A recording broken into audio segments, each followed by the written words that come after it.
Good morning, everyone, and thanks, Joe, for introducing us.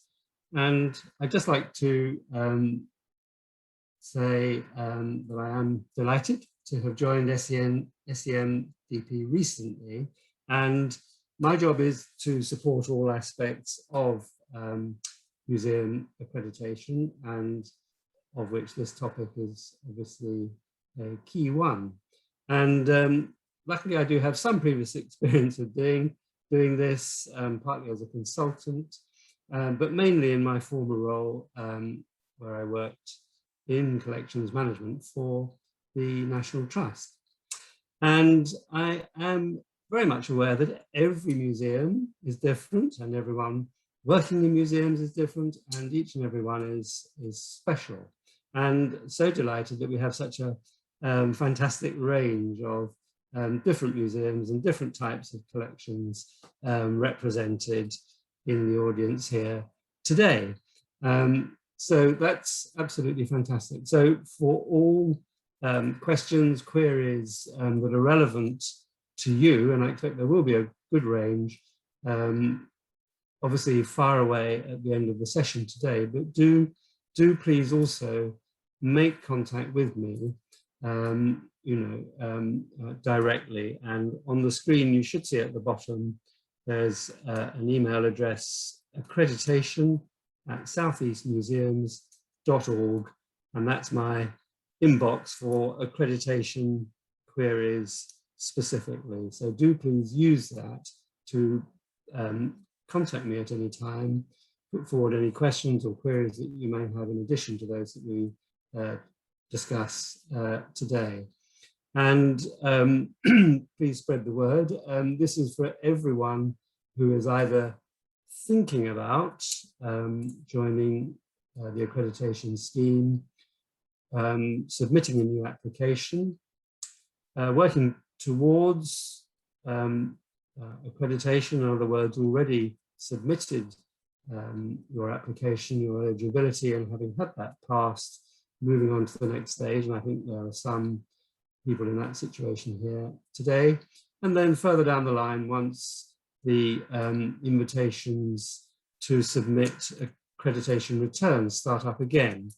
As you know, that whole scheme has been paused, but I think it will resume probably from October, but there's no firm date yet from the Arts Council. So this session is about writing effective policies and plans for care and conservation, and it will cover both how to meet the accreditation standard and how the process of accreditation itself is a useful tool to use in terms of improving standards of collections care. And in effect, this is my message, it's something to keep in your toolkit along with pony hair brushes and any other equipment.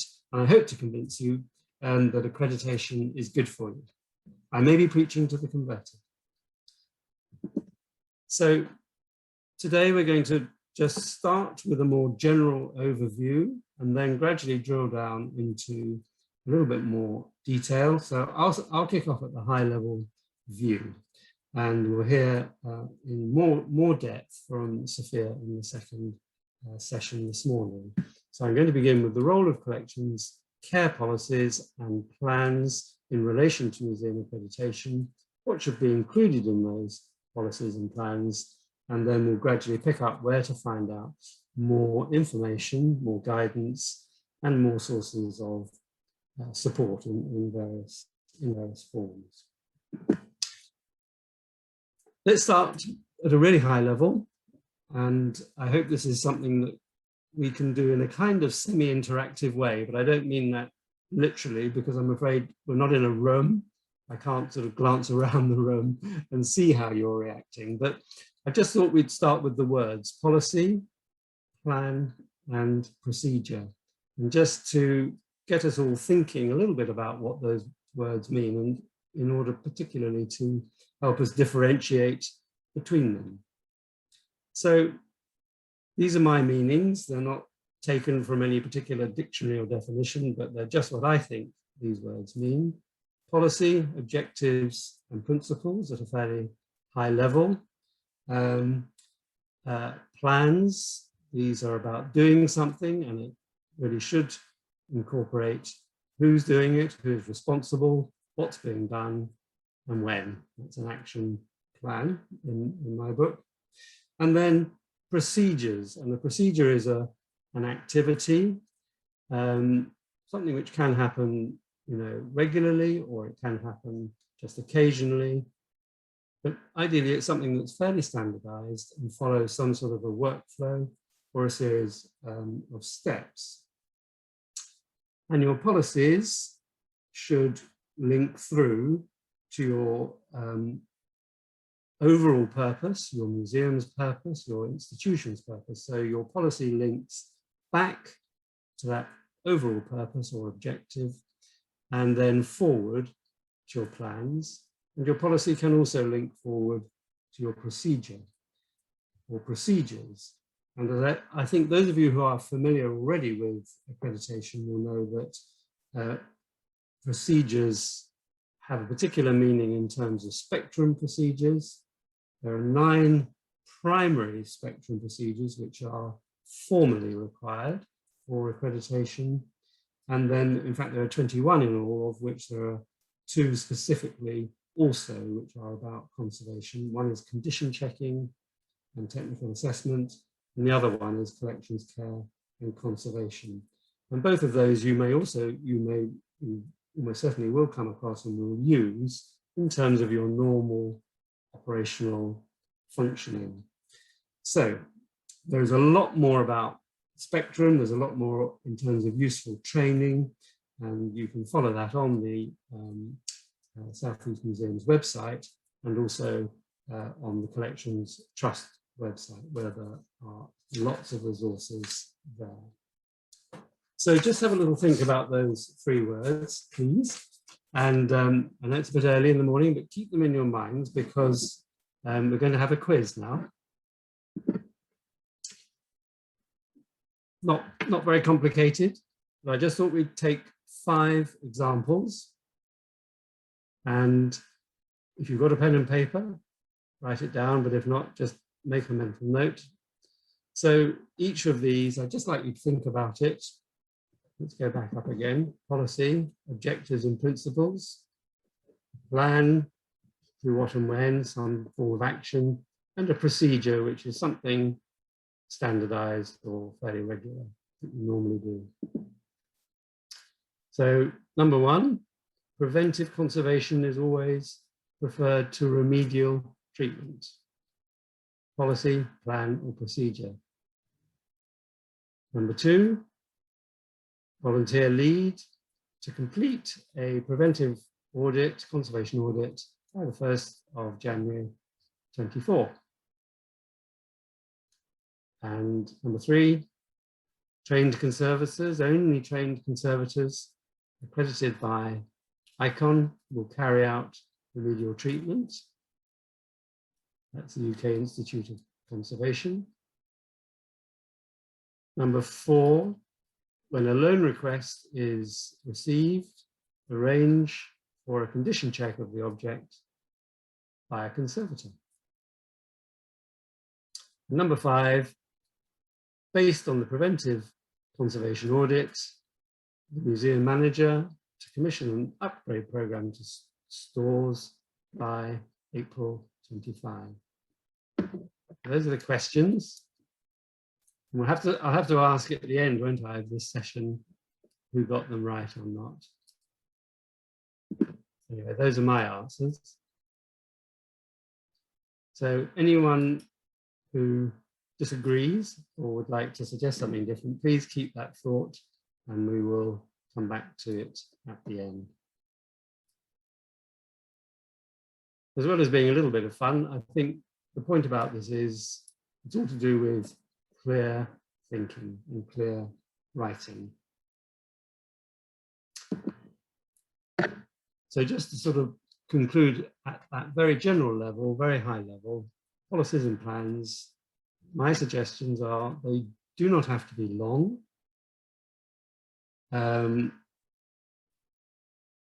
one of the shortest ones I've come across in terms of policies is the British Museum. It's about 2 sides of paper, very short. And don't be put off in terms of aiming for perfection. We're going to hear in much more detail as we go through this session how to conduct assessments using benchmarks. The whole point is that you do not have to be perfect at all, and you don't have to pretend perfection to achieve or to sustain accreditation. Accreditation is a process designed to help you improve and to help identify resources.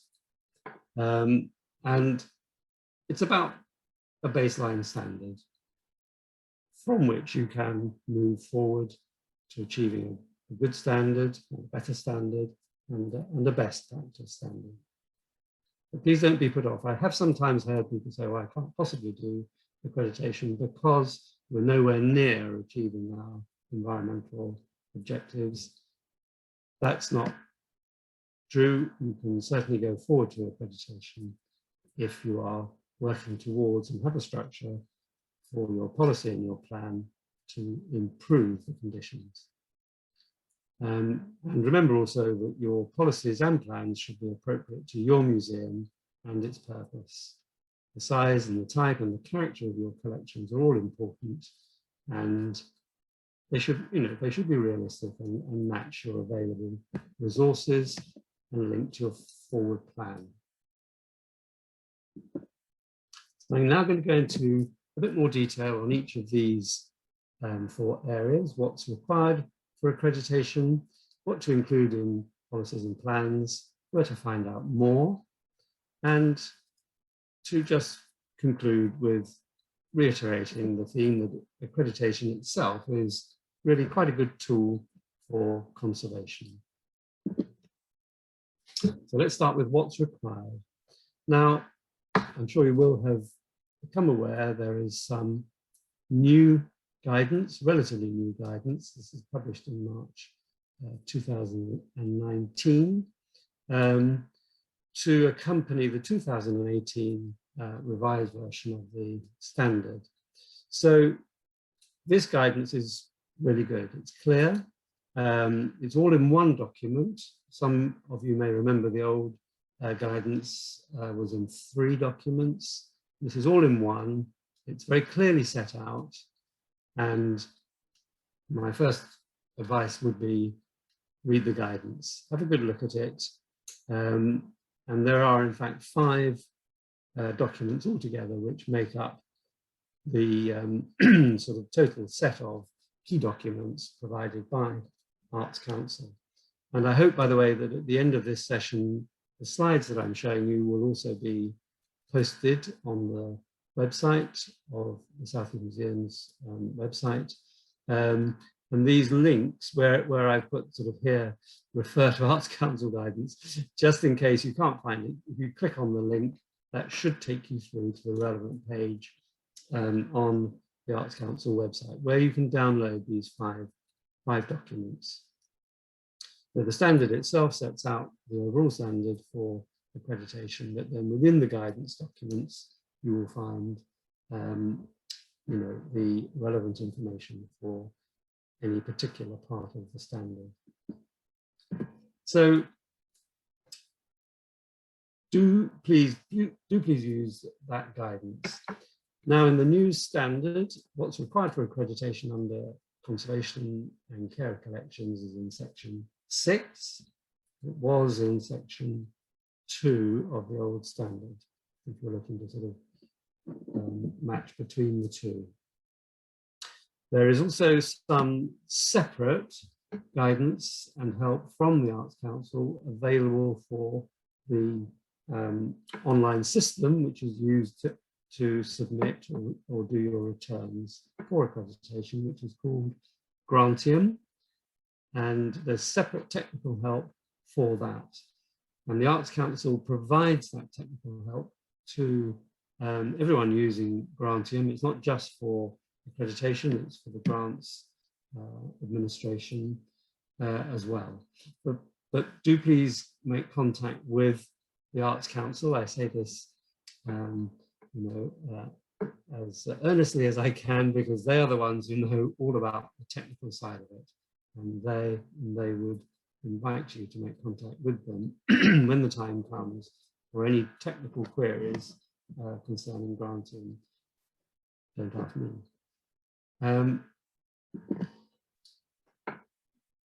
Policies and plans. So 6.1, this is what is required for accreditation.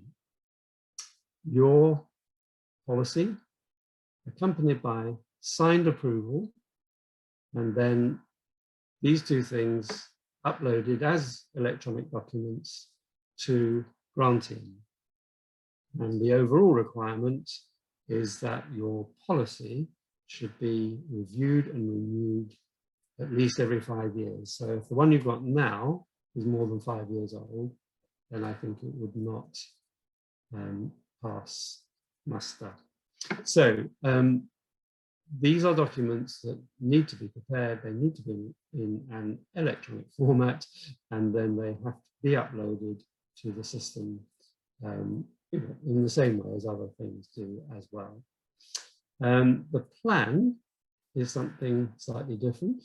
It does not have to be uploaded to the system, and its timescale is a little bit less formally defined, but it should include current status and timescales.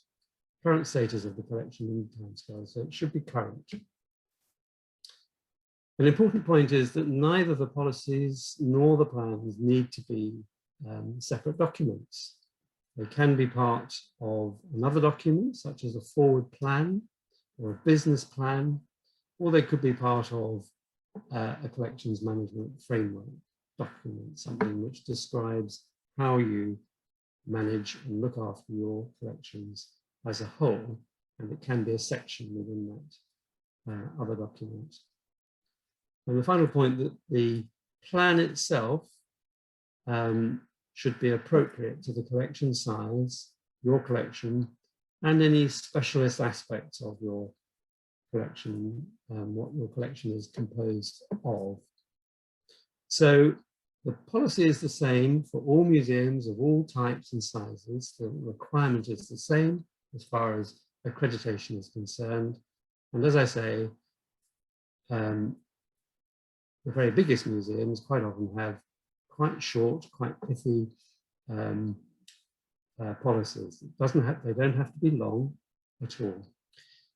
And the plan, similarly, is doesn't have to be long, and it is very much expected that it will be tailored to the size and the composition of your collection. So, and they can be part of other policies, other plans and documents as well. For the policy, going into a little bit more detail, this is what you will need to do. You will need to have ready that start date of the policy, end date of the policy, and you'll need to upload the policy or the statement. And if there is no separate one, then you will instead upload a statement which just describes where to find it. This is just a heads up really as to what the different options are. And then you'll need to upload signed approval or evidence of published approval. Now there is a list of evidence of approval in the guidance. I won't run through it all, but do have a look at that. It can be an email, it can be a signed minute, and if it's a policy which is published online, then there is also an expectation that that can be taken as evidence of approval. For the plan, you simply need to confirm in terms of your application that your plan is available if requested. So it's a document which you own and which you look after. But if requested, you may be asked to show it to the assessor. Also within this section of the return or your application, there is a tick list in the system, and there are 12 areas to check and tick. And we'll come back to consider what to include and to help you understand how to be in a position to tick those in a moment. So going down into a bit more detail again, what to include in your policy. So here is the wording. It is very clear. It must be approved by your governing body, hence the requirement to show approval. It must show how your policy links back to your core purpose. And it can be a separate document, or it can be part of another plan. Now, there is no standard Arts Council template as such. There is a template, as I think you will know, for your collections development policy, which covers acquisitions and disposals. But luckily, our colleagues in South West Museum Development have produced a template. And if you click on the link here, you can find that. Important point, I think, to stress is that whatever you write should reflect your museum's purpose and your collections, and not simply, sort of reproduce a template.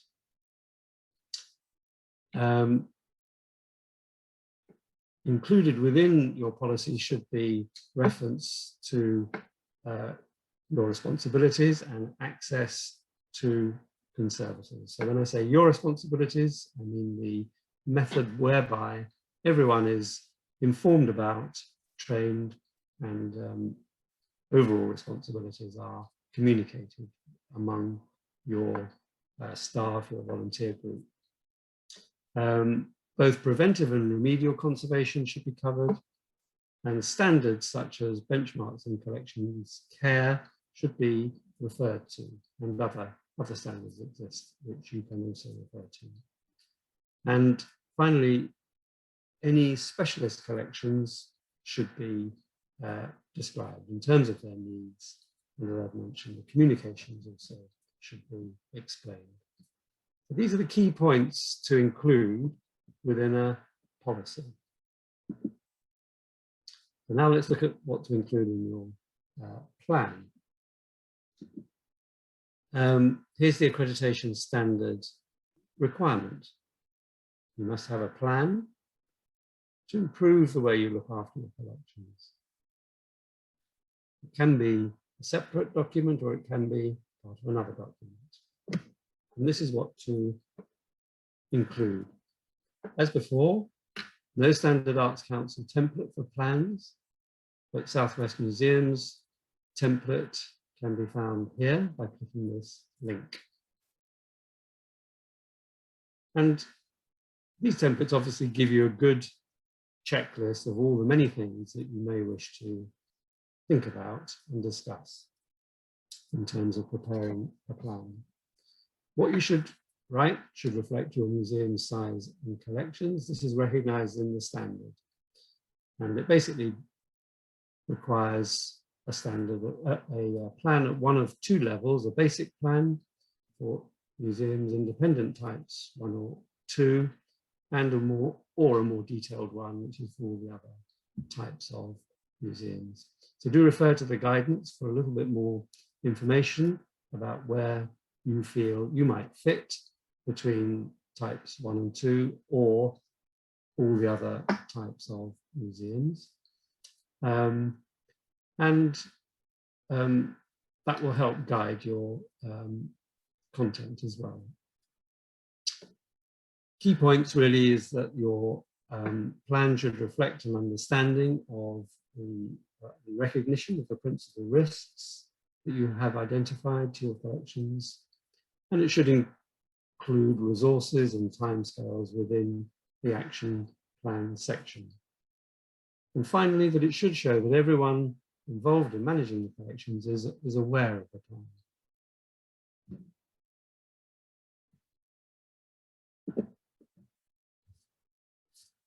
Now, I've just paraphrased what the guidance says here, so we can just run through it briefly together today.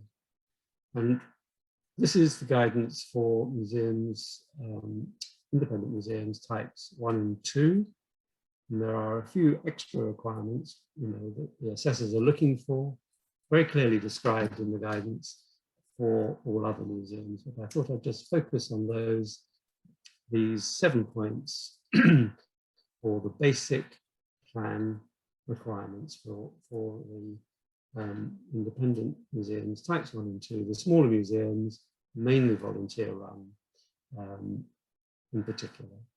So the overview, this is the current collections care overview. What's the state of the collection now?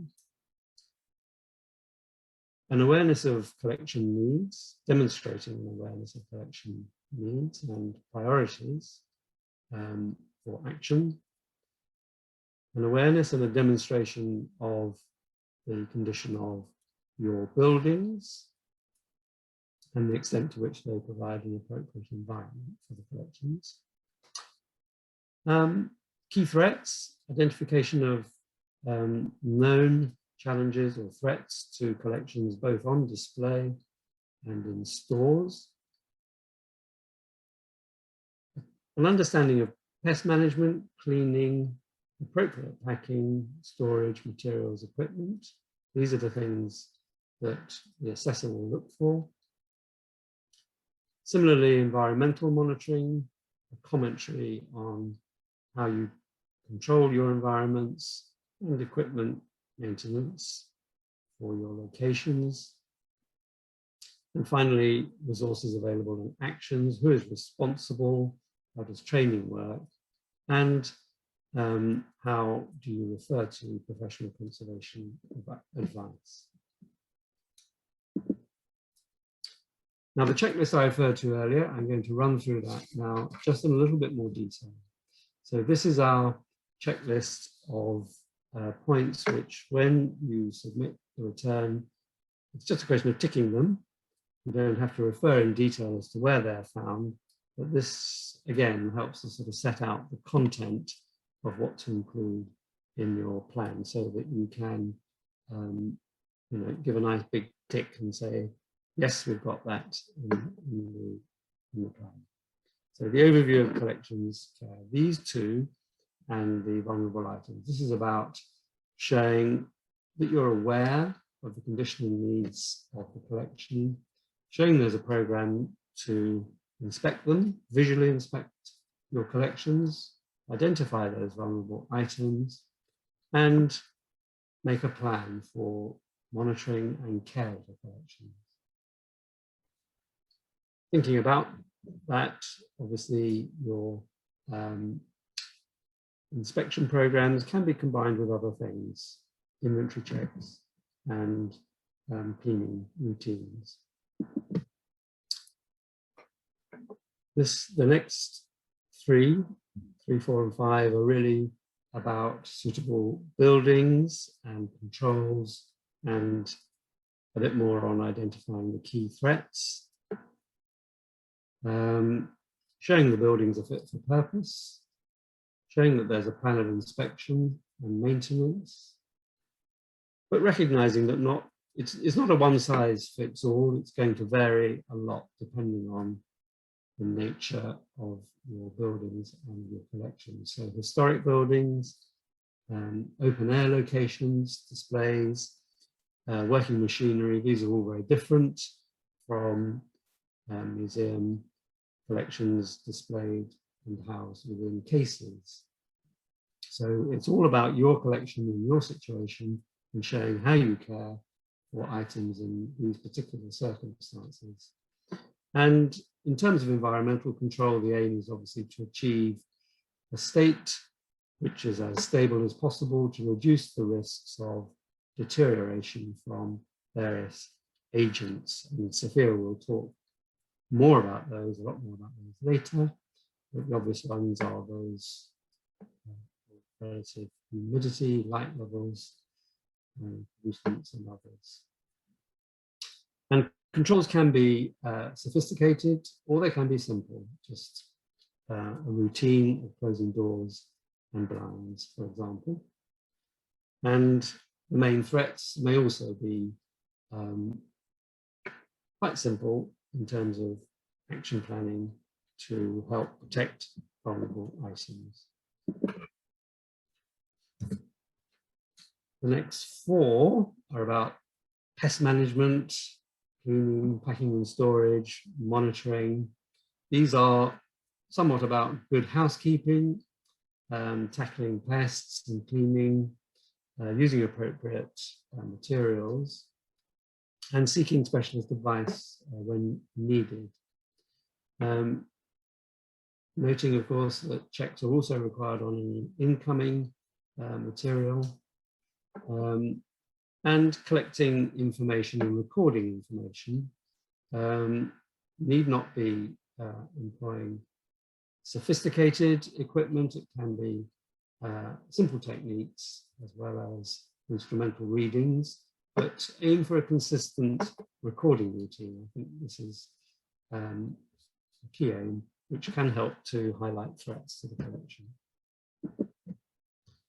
Finally, this last group is about action planning, resources, and reiterating the need for access to professional support where that's required. So, drawing together your assessment of risk, planning actions to improve the condition of the collection, and indicating that you're aware of and when you might seek professional support.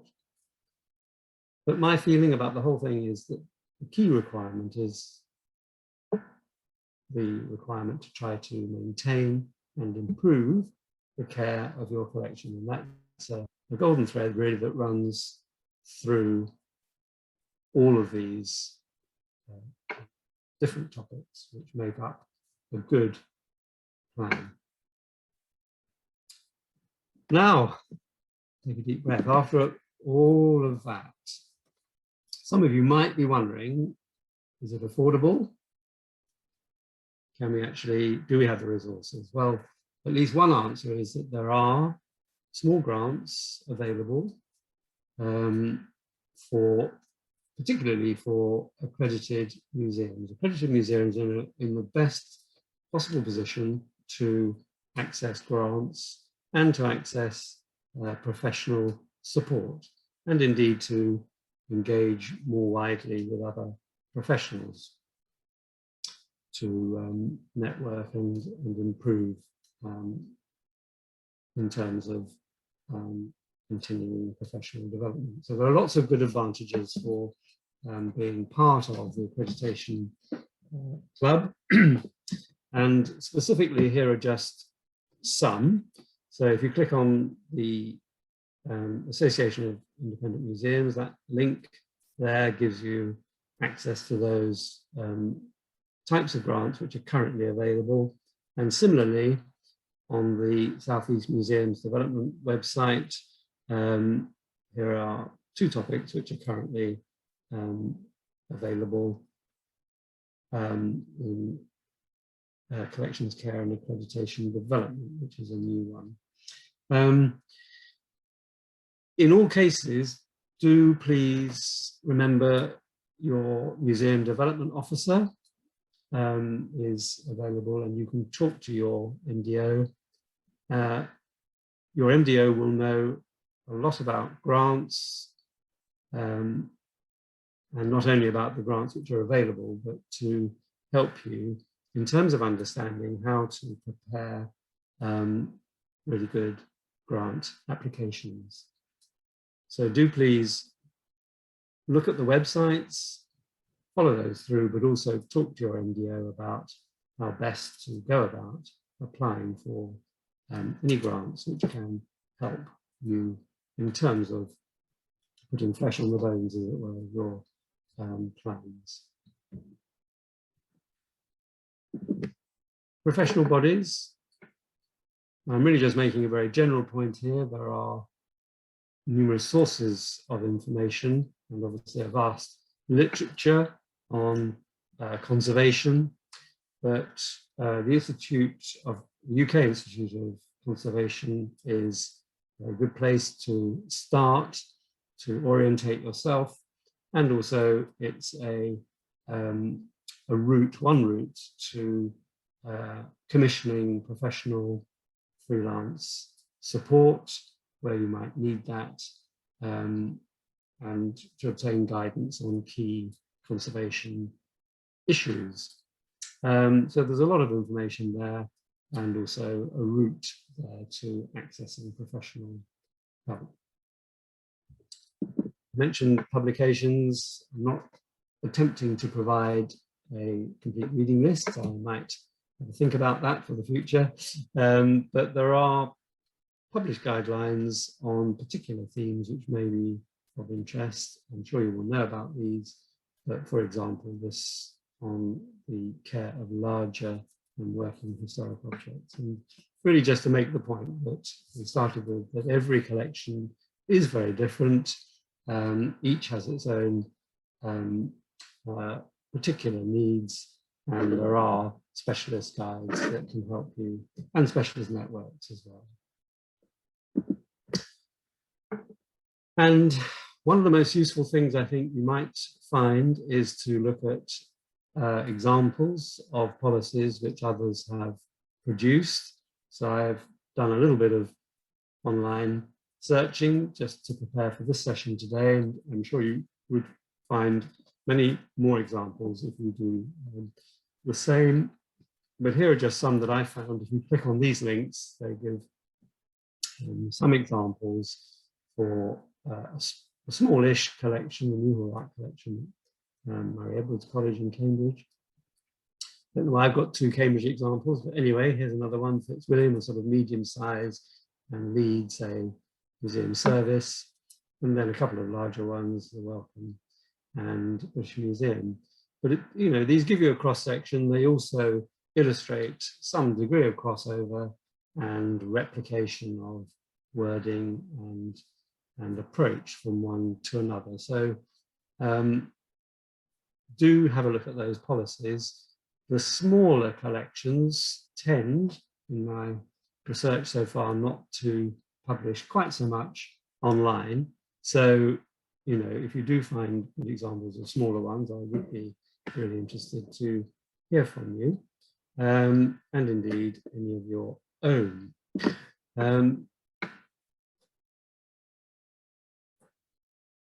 Accreditation for conservation. So this is about the benefits, and there really are benefits. So formalizing and organizing what you do and doing it even better with action planning.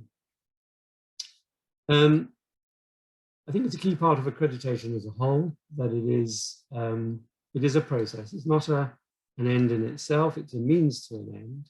And if you can get together as a group, work collectively, it's a good principle for accreditation as a whole. But this can help you to think clearly and get down on paper what it is that you do, what it is that you aspire to do, and to do it better with a more formal definition and process in place. So I think just thinking about those benefits, do have a look at other examples, do have a good look at other institutions, the policies that they have published online, their collections management frameworks, and so on. And I think you will find there's a good range online, and they tend to have quite good examples of mission statements from which you might draw some inspiration that will help you just in terms of writing down what it is that you do. Articulating, I think, is perhaps the key word there. And it won't necessarily absolutely change what you do, but I think it will help to do it better.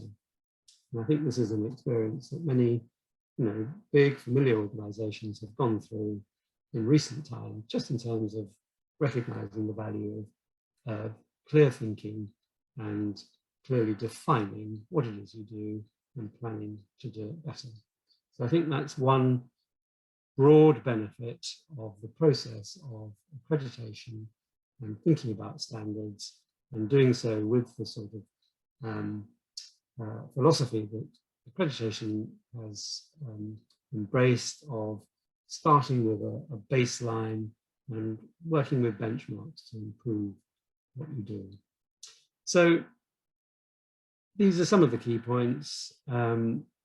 Particular tools can be highlighted through accreditation, both for your collection and your buildings, the use of audits, the assessment of risk, environmental aspects, and good housekeeping. And those elements, which are the broad elements, lead into and can link to some of those other procedures that we mentioned at the beginning for the individual treatment, assessment and treatment of individual objects, and where appropriate, remedial work. And gaining access to professional advice. Now this is that area which is particular for accredited museums. It is a benefit of being an accredited museum that you do have access to grants, professional advice, and other resources. In terms of the policies and the plans, also just to reiterate, length is not a virtue. Some of the biggest institutions have the shortest policies in my reading of what's available, and indeed the plans themselves. Please don't get too bogged down in them. You may have other documents, a manual or other technical documents which cover a lot of the routine procedures that you may carry out in terms of maintenance, cyclical work, and so on. Those do not all have to be reproduced in a plan. A plan does not need to be, an absolutely massive document. So the concluding message is really that accreditation is part of your conservation toolkit. Do please use it for that purpose. Do please contact me using this email address for any of those questions regarding accreditation as a whole and this topic in particular. If, as you get into this, you do begin to draft your policies and plans, please feel free. I'll be very happy to cast an eye over them, and it would be really helpful to me as well, particularly your plans, because plans are not published online. It would be great for our community of museums in the Southeast if you are willing to either share your plans via me, to say that you're happy to share them, or I could collect a few and anonymize them if you would prefer that, but just to have a few more examples in future that I could share with our colleagues in the Southeast, particularly for plans, which tend not to be published, and especially not the smaller ones. So that's what I wanted to say for this morning. Accreditation is good for you.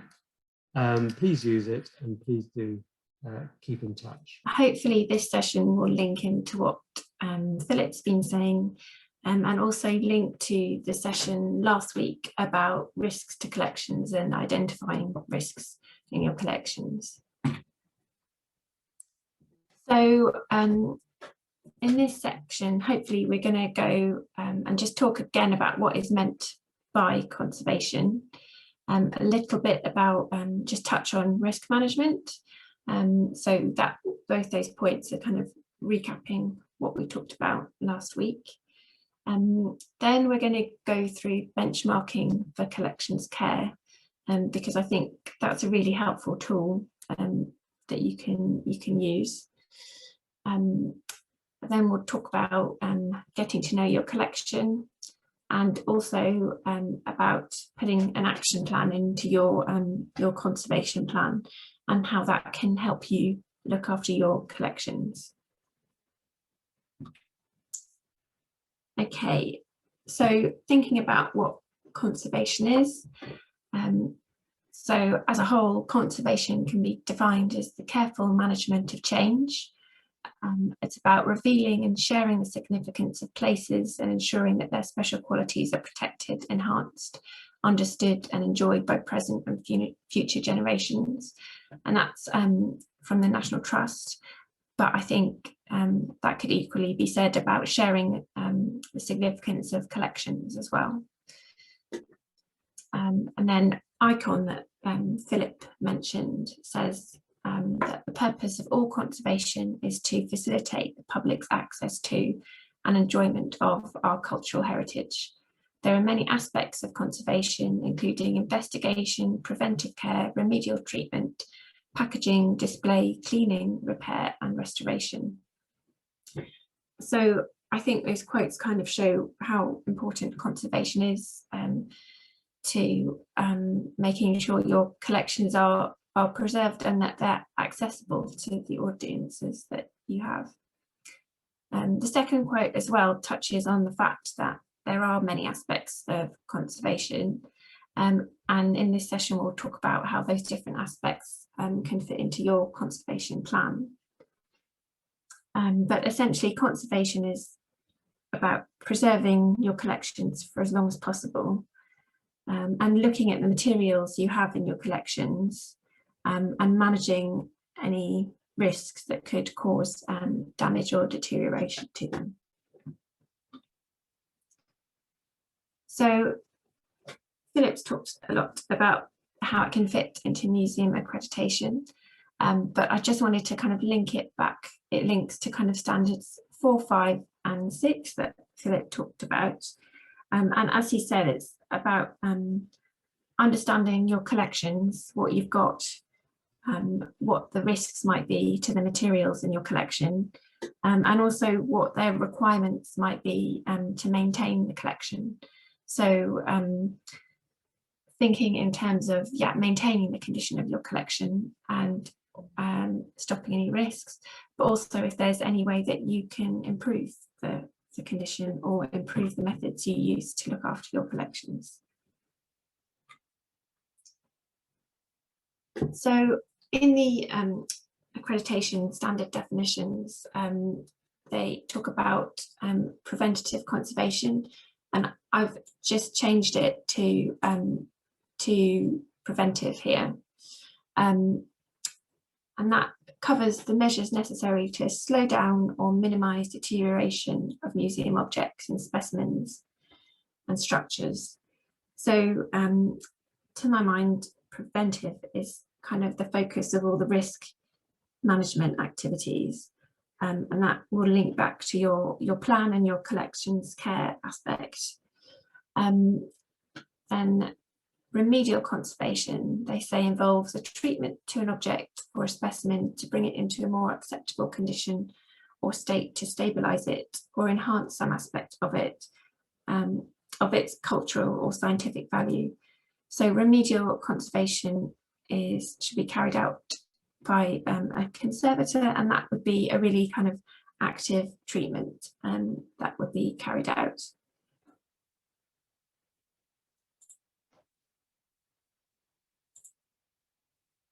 So both preventive and interventive need to be covered in your policy, as Philip mentioned, and this is just the template from the SWDP. So you can talk about how you manage preventive and interventive conservation. It can link back to your statement of purpose. And also it needs to be suitable for the size and scale of your organisation. And I think for that, it's really helpful to read the accreditation guidance document so that you can decide on where your organisation fits in terms of the measures you need to be putting in place. Also, it should be appropriate to any special collections you have, such as firearms or materia medica, that kind of thing that might have other requirements. So that's just something to consider when you're putting your policy together. And really it should, as Philip said, it should be tailored for your collection.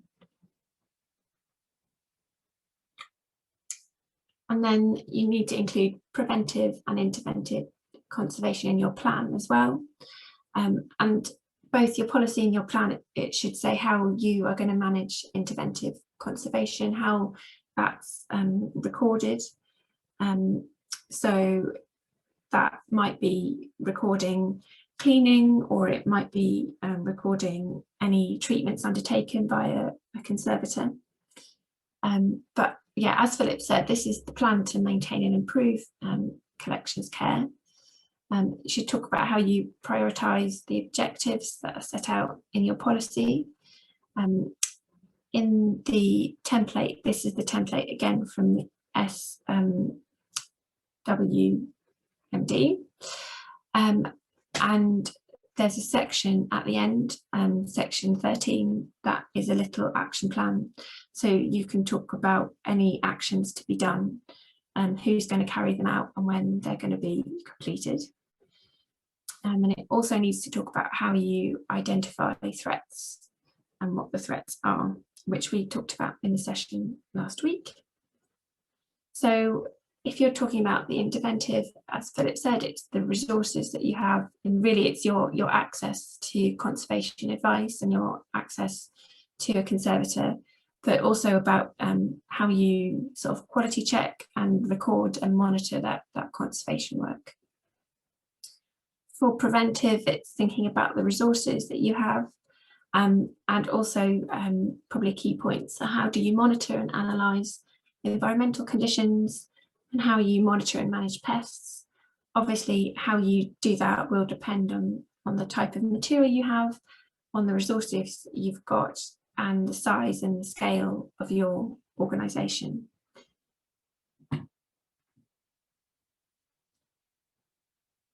So just thinking about the risk management side of things again, which we talked about last week. So I think the diagram on the left is quite helpful. And just to remind you of the risks you might be thinking about, that would be things like physical forces, dissociation, incorrect relative humidity, incorrect temperature, light and UV, pollutants, pests, water, fire, and criminals. So, for example, weighing up the risks will depend very much on your collection. If you have a collection of all pieces of masonry or stone, then perhaps light and UV aren't a significant risk, and pests may not be a significant risk. However, factors like pollutants, so dust, that could be a significant risk. Physical forces may still be a risk. So it's about cross-referencing what you have in your collection with these risks, and evaluating how high the risks are. A useful kind of tool for looking at these risks and putting them in the context of kind of your practice is the benchmarking system.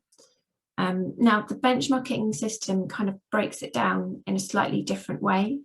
So, for example, it's policy, buildings, storage, housekeeping, handling and use, environmental monitoring, environmental control, conservation, surrogates, and emergency preparedness. So things like pollutants, which could be particulate pollutants such as dust, will come under housekeeping, and pests will come under housekeeping as well. Environmental monitoring and control will cover light and UV as well. And emergency preparedness will cover things like fire and water as well. So handling and use might cover physical forces and dissociation. So it's slightly different categories, but covering the same risks.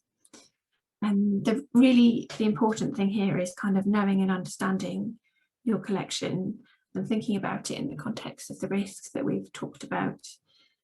Benchmarking is quite helpful to think about how you manage the risk and what measures you've got in place. It can also help you to identify some risks as well.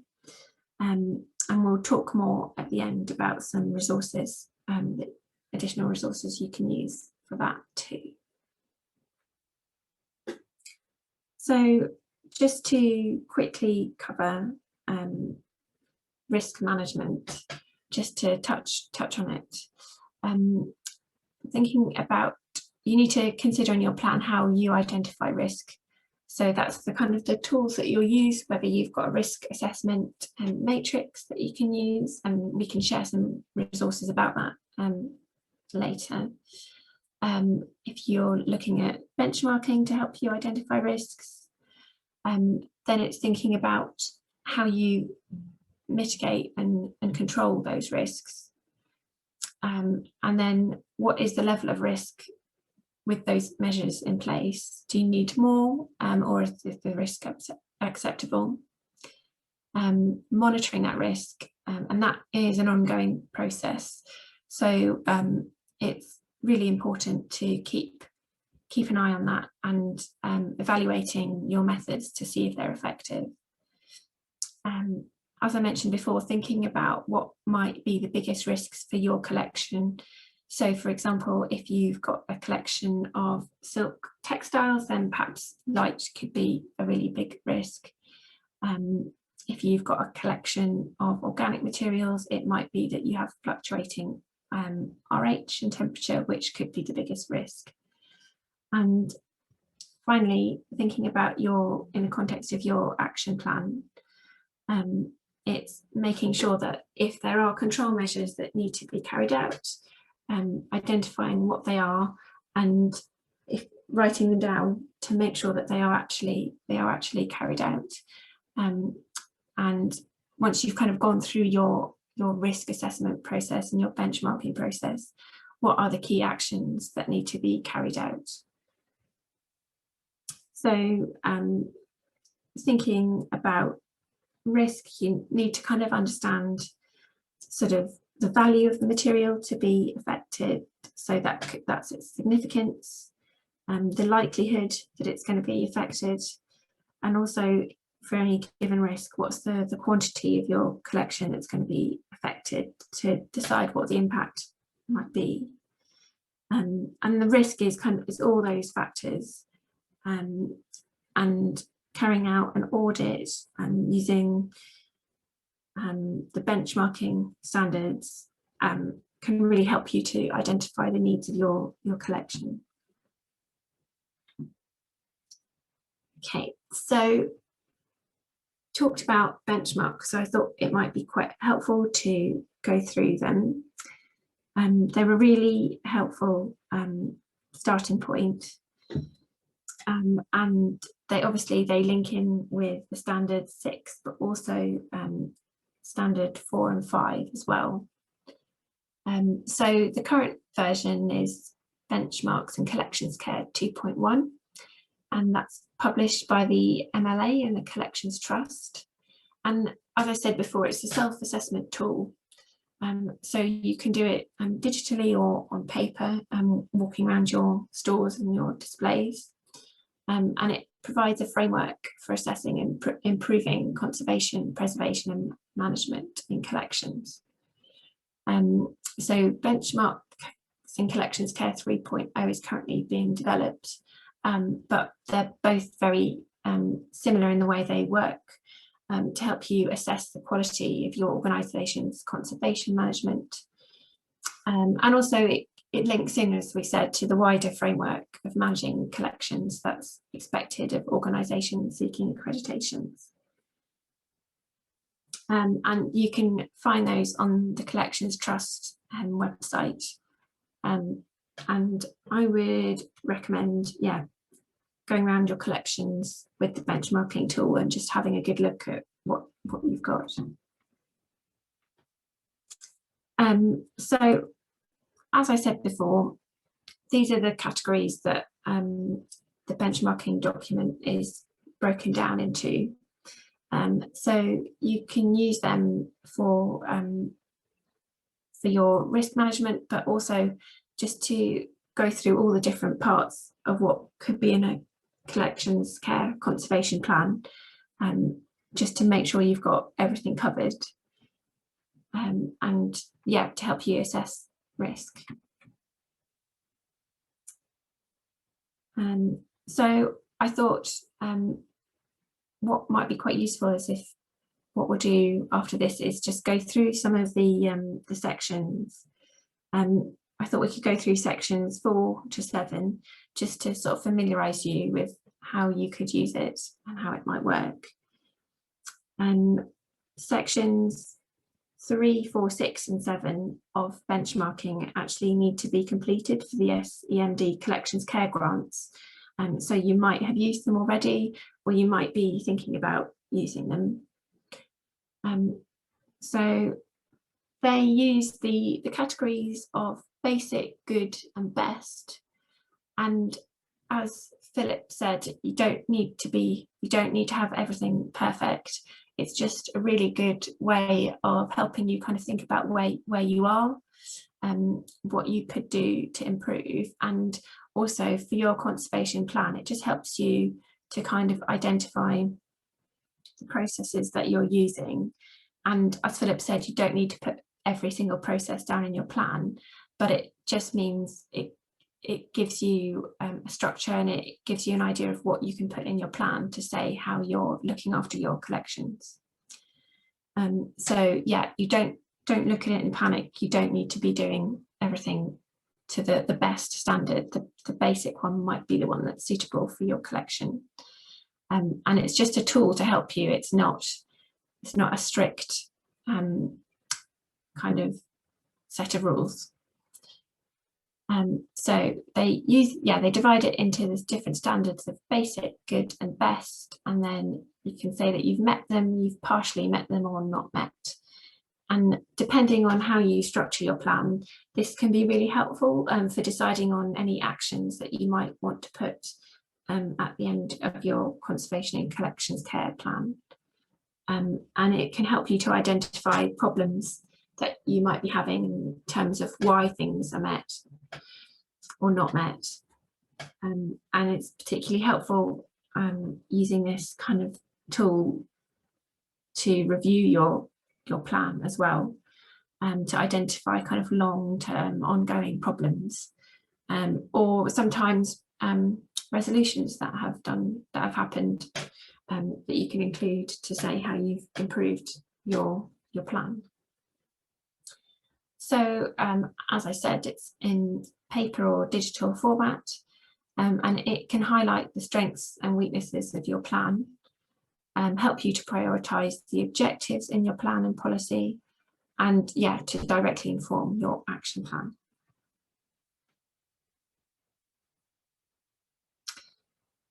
Okay, so each section, it covers a range of risks, and it also can kind of suggest some of the things that you could be doing to manage them, which some of them are very simple and helpful, and sometimes it's just good to have a reminder that there are easy measures that you may already be doing to manage those risks, and also it's an opportunity to kind of show the good practices that you're carrying out and to build on them if you like. So section 4 is housekeeping, and that covers kind of cleaning. So that would be the risk from dust management, and that kind of falls under the category of pollutants. And it also links back into pest management, and it can link back to fire safety, flood safety and security, and it covers physical threats. So I hope this isn't too small for you to see, but you can see the kind of structure of it. So this, you can see the basic housekeeping in yellow, the good standard is in green, and in terms of score, I'm sorry, this is really small, but there's met, partially met and not met for each of those 3 boxes. And what's also really helpful, I think, is to put your comments in, because it might be that there's a section about pest management, but actually all your collections are archaeological iron, so perhaps that's not quite as relevant as you, and you can just make a note of that. And I think that's really helpful for the next person doing it, or for anyone having to update your systems or review them, just to see your kind of thought patterns. So as you can see, there's a focus on pests here, and the 4.1 is staff understand risks to the collection of pest infestation, recognise the most harmful species, and understand the need to control pests. So I think that's kind of a fairly straightforward thing that you can tick off, and of course that covers animal pests as well. So it could be that for your particular collection, rodents could be a problem. So understanding the need to control them could be measures like stopping people eating in the stores. The next point is all storage and display areas and furniture are cleaned and inspected regularly. And again, I think that's a fairly simple measure that's easy to implement. Looking quickly at the good housekeeping, so that's kind of the next standard up. That covers measures like 4.9, which says light fittings can be reached without the need for access via the interior of display cases. So again, that's a fairly kind of easy point to look at, and I think these kind of show one of the benefits of the benchmarking tool is that it actually makes you get up and look at your stores and look at your displays and think about how they work. But I think, yeah, this is a fairly straightforward kind of tool that you can use.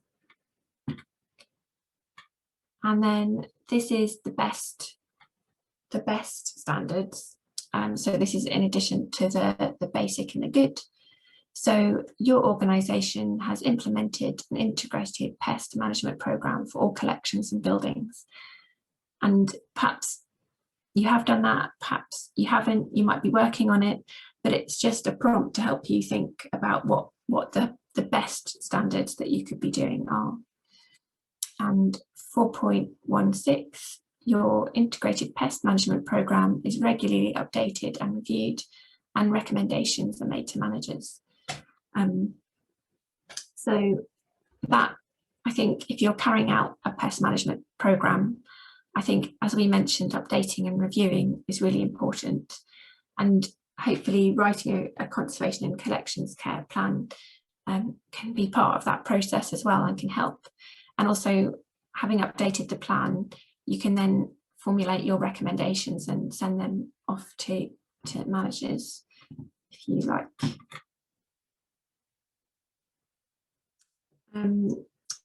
So yeah, as I mentioned before, kind of the best standards might, you know, that's the best you could be doing. Don't feel that is what you must be doing for accreditation. That's not the case. It's just showing that you've identified the risk and you have thought about how you're going to manage it. So thinking about benchmarking and section 5, so that's handling and use of collections, and linking back to the threats that we were talking about in the last session earlier. So that covers cleaning, but also physical threats. It links to environmental monitoring and management and preventive conservation. And also it links back to health and safety and security. So it covers quite a few risks in this one section. So yeah, the handling and use of collections, it says that careful handling is a key element in collections care. Any handling can cause damage, while poor handling will rapidly lead to an item becoming unusable. Care taken when using the collections will ensure they remain accessible to future users.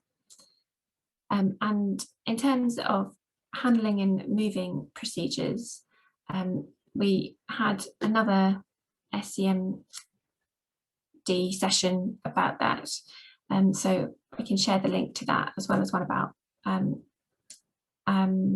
pest management. But thinking about handling and moving procedures, as we talked about before, you don't need to include all the procedures in your plan, but it can just help you think about how your plan is working and any improvements you could make. So again, you can score it and you can comment on the score, but you can see that the basic handling covers if you've got written guidelines for handling and transport. It covers just really simple measures like all items taken out of a building are physically protected. It talks about moving items off-site and how they're packaged, having the right equipment to access and move heavy items, things like items that are sent off-site, they're housed in the conditions that are no worse than are found in your home organisation. I've also highlighted this section here, which is reading and research room practice. And obviously that will be really important for any archival collections, but also if you have researchers that access your collections, it just outlines what kind of, basic practice is for that kind of work, which is a slightly different kind of aspect. And it's something that people kind of, they can forget sometimes.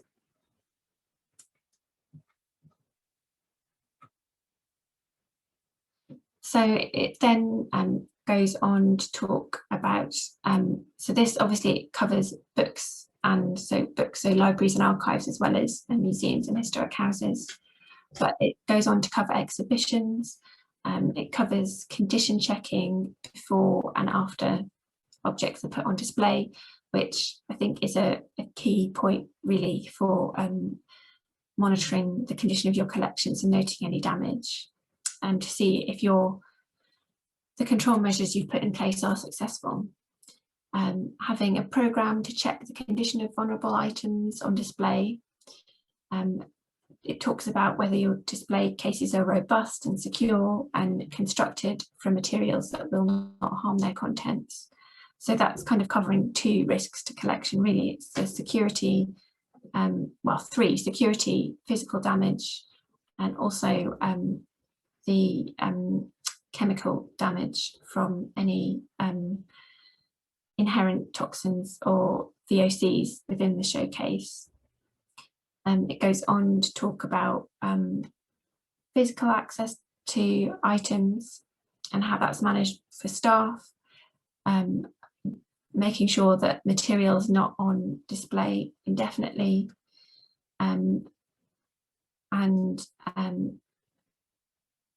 so displaying facsimiles or surrogates that we mentioned. So it's lots of kind of ideas and opportunities to kind of record what you're doing and to improve it. And then it's also got a section about operating or playing items. So that's obviously of particular interest, and that could be very useful if you've got working collections. Then we can see that, just to talk quickly about the good handling and use procedures. So that's talking about having protective enclosures such as folders or boxes that you can use when you're moving collections within the building. So that's kind of one step up from the basic procedures. Then about circulating information to staff on the damage that can be caused to collections by use of stationery products such as sellotape, gum tapes, rubber bands, paper clips, and post-it notes. And again, they've got another section specifically for reading and research room practice. So that again is kind of how conservation can be used to make your collections accessible.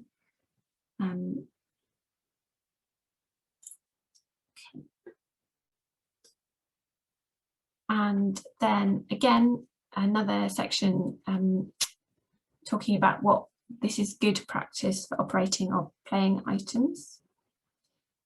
And then it moves on to the best handling and use. And so this kind of gives you a range of standards that you can be looking at for your procedures and also your conservation and collections care plan.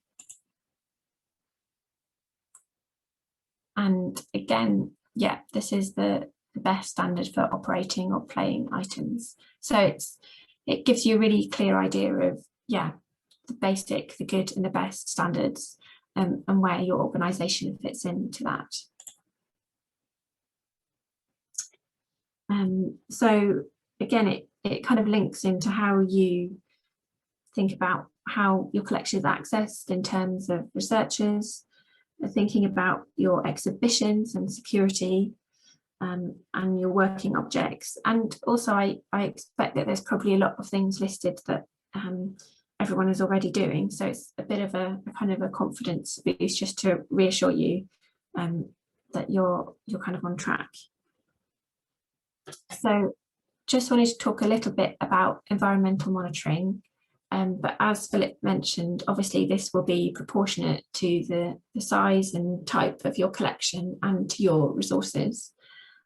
So it's important just to bear that in mind, and that no one is expecting the perfect environment for all your collections. I think the key, as Philip said, is just to focus on stability if you can. I think it's just important to show that you've got an awareness and an understanding of what the environmental conditions could be and what the risks from the incorrect relative humidity and temperature might be. And you should be able to identify if there's a risk to your collections or not. So in the benchmarking system, section 6, it covers the monitoring of relative humidity and temperature, use of equipment if you have monitoring equipment, understanding of the need to monitor the environment, and it also talks about risks from light and the risks from physical forces as well. So yeah, as you can see, this is the same structure. And in the basic section, it's really saying that, yeah, collections can be damaged if they're kept in unsuitable environmental conditions. Monitoring the environment will alert staff to damaging conditions so that they can be improved. And the first point, 6.1, is the need for environmental monitoring of collections is understood. All galleries and stores are visited regularly and environmental monitoring equipment is in use. Now, obviously that depends on your museum. So it's not saying that these are the things that have to be met, but using this as a tool. So that's where the comment section may come in use, and you can describe what your arrangement might be. But it just gets you thinking about the right things. Obviously, if you're carrying out monitoring, you need to be trained in the use of the equipment, and that is 6.2. And then it goes on to talk about recording and looking at your data as well as calibrating it. So calibrating your equipment is something I think we're going to have a few sessions about in the autumn, and Joan mentioned them at the end of last week's session. So if you're worried about calibration, we'll have something coming up in the autumn about that. Again, so then it goes on to talk about temperature and relative humidity. And the first 6.5 is the temperature and relative humidity requirements of different materials in the collection are understood. So I think that's kind of a fairly basic requirement, and hopefully people are aware about what their collections need. But if not, and you need some guidance, then yeah, if you contact your local area representative, they'll be able to point you in the direction of a conservator who can give you some more guidance about RH and what it needs to be for your materials. And there's also lots of resources on the SEMD website as well. So in environmental monitoring, it talks about light and airborne pollution, so gaseous and particulate. So that kind of would cover things like gaseous might be sulfates coming out of display materials like wool, and particulate could be different kinds of dust. Then I was talking about the physical forces, and that's vibration. And that could be from activities like building work, or it could even be things like having a really wobbly set of shelves that rattle every time someone runs the vacuum cleaner past the shelving. So just having a quick look at the good and best categories. So the first point, 6.11, is that a programme for the calibration and maintenance of environmental monitoring equipment is in place. And obviously that is really important, because if your monitoring equipment isn't working or it's not calibrating, then the data you've got is no good. And so I feel like that's a really key one. And they talk about having a year-round programme to monitor RH and light. And then in the best standard, 6.19, they say your organisation relatively regularly reviews the environmental monitoring needs of the collection, and recommendations are made to managers in the context of your environmental monitoring records and evaluations. And again, going back to what Philip said, all these standards are kind of just tools to help you. And so really these measures just need to be appropriate for your organisation and collection. And again, that's talking about the light, currently no best benchmarks. I think it'll be interesting to see what happens when 3.0 benchmarks come out. But again, as Philip said, it's about deciding where your organisation fits into this. And then just to quickly talk about environmental control, again, it talks about how to manage threats from incorrect temperature and relative humidity, managing light, so that's UV and visible light, managing pollutants, and also links into physical threats as well. So really, it's just some examples of measures that you can take, and an opportunity for you to kind of see where gaps might be to identify risk. So 7.1, staff are aware of and understand the need to control the environment, and the bulk of the collection is housed to protect it from extreme environmental conditions. So they're quite quick and easy wins, I think. And 7.3, simple measures such as closing doors, moving lights, providing entrance mats, and controlling temperature and light levels are taken to improve the environment of stores and display areas.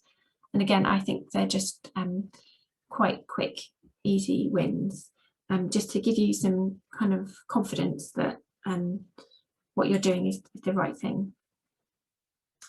And then kind of moving on, you can see that going to the good standard and the best standard, it talks about having more kind of equipment to control the temperature and humidity and the light.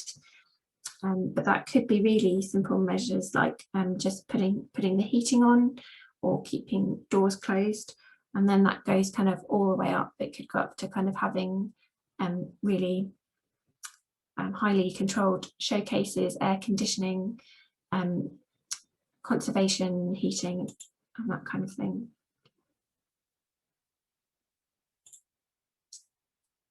So I just wanted to talk just quickly about the conservation sections, and all the categories in collections care feed into your collections care and conservation policy and plan. But you, as Philip said, in your plan, you don't need to put every single procedure you do. You just need to say that you have measures in place to manage that risk. And I think the way benchmarking talks about conservation in section 8, it's really to help you assess the quality of your policy and plan, and to help you think about how you manage conservation. So you can see that it says that conservation makes an essential contribution to the continuing survival and accessibility of collections and aims to stabilise items both physically and chemically. Conservators examine, document and understand preventive and interventive treatments. So yeah, this is really a helpful way to look through what you're already doing. And so it's about kind of recording conservation work that's carried out. That's both with the preventive measures and interventive. And really it's helping you to think about how useful your plan is, and what measures you're putting in place. So just to kind of sum up, I think that the benchmarks in collections care is a really good exercise to do, and it kind of can really help you to inform your policy and your plan,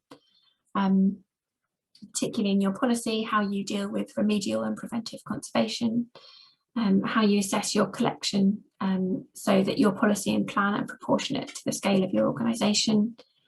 In terms of your plan, kind of the strengths and weaknesses, the needs of your collection, and help you to kind of set and prioritise some of your actions and opportunities for improvement.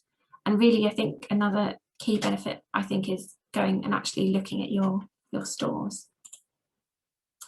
So as we've kind of said, it's so important to understand your organisation and your collection, what materials you have, the size of your collection, the significance of your collection and any special collections, to think about what the main risks could be to them, identifying them, adding in control measures, implementing control measures and reviewing them, are kind of the most important things you can do.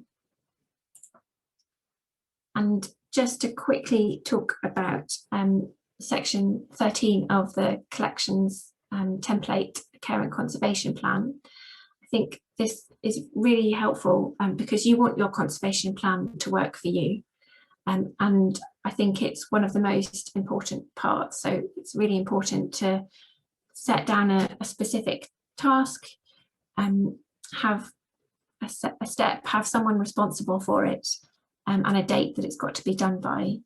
And then reviewing, updating and sharing it, I think, is one of the most useful parts to help you look after your collection. And then just quickly talking about scheduling audits and benchmarking, I think it can be really helpful to have kind of regular scheduled cleaning. It's an opportunity to assess your collections and condition assess them. In terms of documenting, I think it's very difficult to fall behind on documenting the condition. So it's a great opportunity, especially if you can take some photos while you're doing it. You can check the progress of any plans that you've implemented, any actions, see if they're effective and change it. Make sure you're meeting your goals. As I said, yeah, check the condition of your collection in store and galleries. And also, if you can have a kind of annual clean and involve some benchmarking and condition checking that. If you can involve as many teams as possible and share information really widely, that's a huge benefit to the collection. And yeah, it's a great opportunity to understand what's happening in your organisation. Also, you can use this as a chance, if you're having an annual clean, to have chimney swept or gutters cleared, just to make sure you're all up to date with that. And really it will just help you to continue to assess the risks to the collection from the agents of deterioration. Keep and refer to records. So that's why benchmarking can be really helpful, because it's a record of the audit. So just to kind of sum up, it's when you're thinking about how your conservation plan and policy are put together. It's really important to refer to the guidance document, important to understand the size and type of your organisation, reference the care of any special collections such as working objects, and as Philip said, show how you plan to maintain and improve the condition of the collection, show how you manage preventive and interventive conservation and what your access to conservation resources is, and use the benchmarks to assess the condition of your collections, set objectives, and to help you identify risks. Yeah, just finally saying that if you're putting together your plan, it's really important to make it a useful working plan to help you, and it's something that you can review and evaluate and change as things change, but really, yeah, it should be helping you and helping your collections. These are a few of the resources, and we'll send them out in more detail after the session, I think. Thank you very much.